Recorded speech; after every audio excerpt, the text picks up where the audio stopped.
In China, everything is spiraling out of control, and the world is only just beginning to grasp the scale of the looming crisis. The situation has turned out to be far more serious than anyone could have imagined. Factory owners across the country are literally breaking down in despair, recording videos with tears in their eyes and pleading for help. The reason is simple. The new US tariffs have turned their businesses upside down. We no longer count on the US market. I just spoke with entrepreneurs involved in exports. Everyone is facing major problems right now. The increase in tariffs on Chinese goods to a staggering 145% is destroying everything their economy was built on. Goods that were produced with such effort for the American consumer now simply have nowhere to go. They can't reach the market they were originally created for. Millions of workers who until recently were working at full capacity are now sitting idle, having no idea what awaits them next. Entire industries are on the verge of collapse.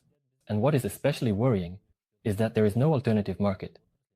No other country in the world is willing or able to purchase Chinese goods in such volumes as the US.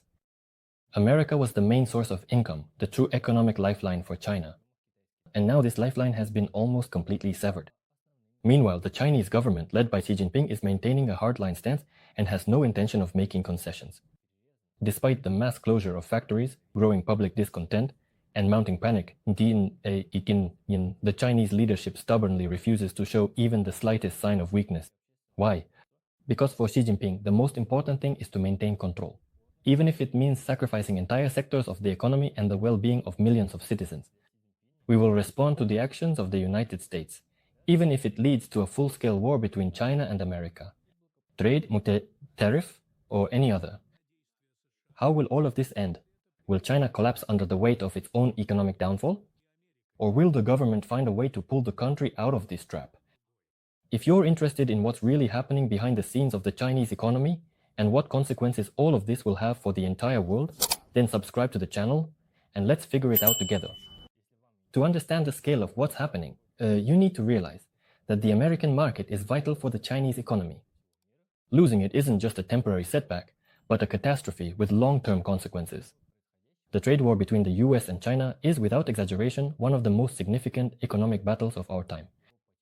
Let's start with the scale of the American economy. The US is the largest consumer on the planet.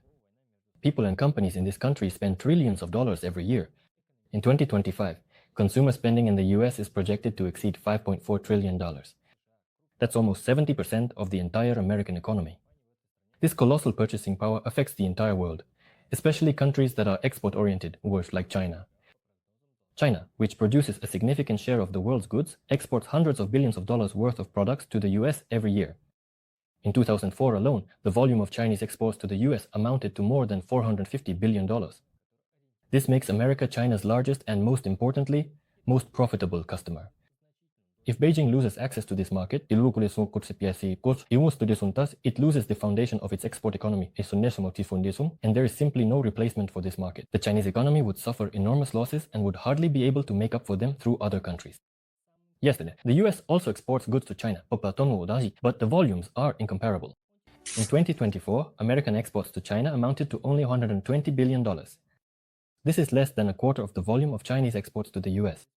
Such an imbalance clearly shows that if the trade war drags on, America will be able to find other suppliers or even bring some production back to the country. But China will not be able to easily replace the American buyer. This will be a much more painful and complicated process. The fact remains, China cannot afford to lose its largest customer. The country's economy will suffer seriously, and this blow will definitely be difficult to compensate for. But if things are so critical, why doesn't China just find new buyers? In fact, this is exactly what Beijing has been doing in recent years. However, the results so far are far from what was hoped for. As the trade war intensifies, China is desperately trying to find an alternative to the American market, but in practice this turns out to be extremely difficult. The myth that China can simply redirect its exports to other countries has turned out to be just that, a myth not supported by reality. Let's take Europe as an example. In 2024, China exported goods to the European Union worth approximately $15 billion. That's an impressive figure. But Europe currently has its own problems: low economic growth, high inflation, and declining purchasing power. Europeans are not willing, and more importantly not able, to purchase an additional $450 billion worth of Chinese goods. They simply lack both the demand and the resources. And what about Africa? This region is often called promising. But if you look at the facts, things are much more modest. Although Chinese exports to Africa are growing, they still make up only a small share of the total volume. Many countries in the region have weak economies, low household incomes, and a lack of modern infrastructure. Even if the situation improves in the future, Africa will not be able to replace the US as the main buyer of Chinese goods in the coming years. As one Chinese manufacturer admitted, no other market can compare to the American one in terms of scale.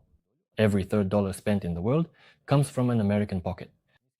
The European Union has 450 million people, but their purchasing power is nowhere near that of Americans. We have almost 1.5 billion people working tirelessly, but we spend 5 times less than the US. This is admittedly a painful truth, but an obvious one. The belief that China can easily find a replacement for America is a dangerous misconception. Beijing, of course, is not sitting idly by. Through its Belt and Road Initiative, China is actively investing in infrastructure in Asia, Africa, and Latin America, hoping to cultivate new strategic partners there.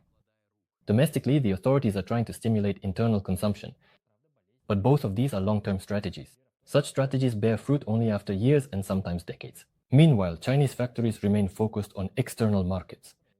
They simply cannot switch to domestic demand. The gap is too wide and there is too little time.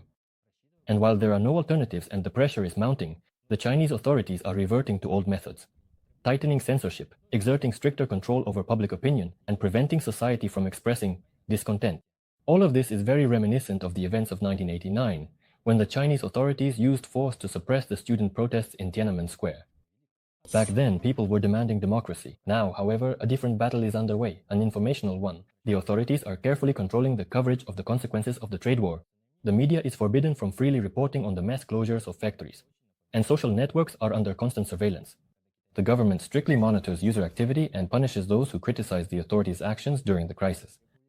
All this censorship is an attempt to prevent society from asking uncomfortable questions. Even despite the growing economic problems, the authorities are doing everything they can to maintain control over information and public sentiment within the country. At the same time, the Communist Party of China, CPC, continues to seek new trade partnerships.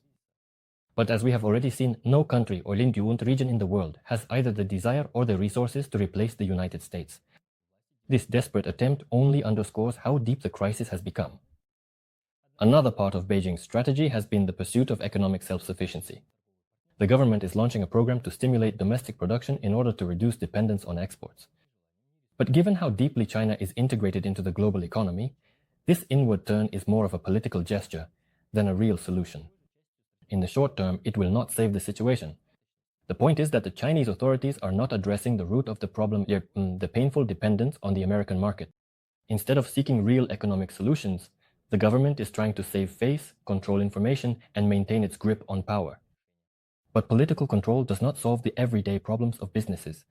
While propaganda is gaining momentum, companies across the country are shutting down. And the numbers speak for themselves. The new tariff hike from the US has dealt a heavy blow to Chinese businesses, especially those dependent on exports to America. From electronics to heavy industry, almost every sector has suffered.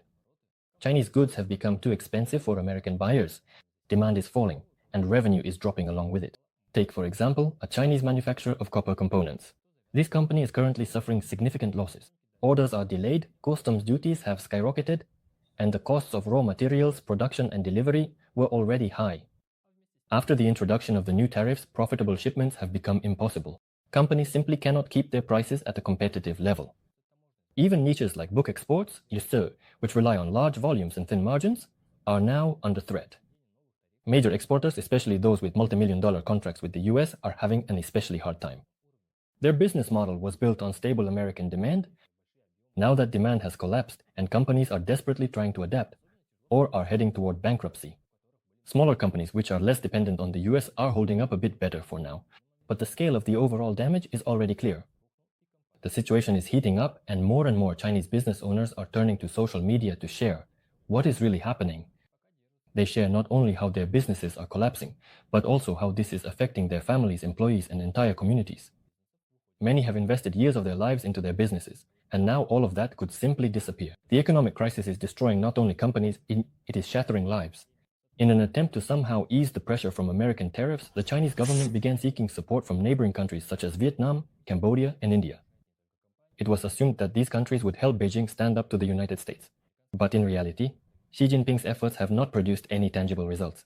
These countries are already in negotiations with America and do not want to take sides in the trade war. This lack of support demonstrates just how vulnerable China is on the world stage and how deeply isolated it is in terms of trade. Amid growing isolation, the Chinese Communist Party has begun using Western social networks, even though they are banned within the country, to spread anti-American rhetoric. Through these platforms, the party tries to portray the US as a greedy and destructive player that is hindering China's growth. At the same time, Chinese authorities claim that the country's economy is supposedly still growing at a rate of 5% per year. But that's just a pretty picture.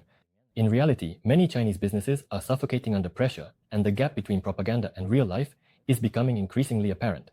And while Beijing publicly displays strength and stability, many of its trade decisions increasingly resemble a performance, a way to distract attention from real problems rather than solve them. The Communist Party does everything it can to appear strong and resilient. But some of its trade initiatives are looking more and more like a show for the public than genuine efforts to strengthen its position in the global economy. One of the most well-known examples of China's mercantilist policy is the generous subsidies the state provides to its steel industry. The Chinese government actively supports steel production, covering costs for land, loans, and raw materials. As a result, Chinese companies are able to sell steel at prices that foreign producers simply cannot compete with. This has led to cheap Chinese steel flooding the global market, pushing out many foreign producers, especially in the United States. Chinese products are often sold below market value, and other countries simply cannot compete with that. For many companies, this means bankruptcy. But this strategy is not just about economics. In the long term, China's goal is not just to make money, but to gain control.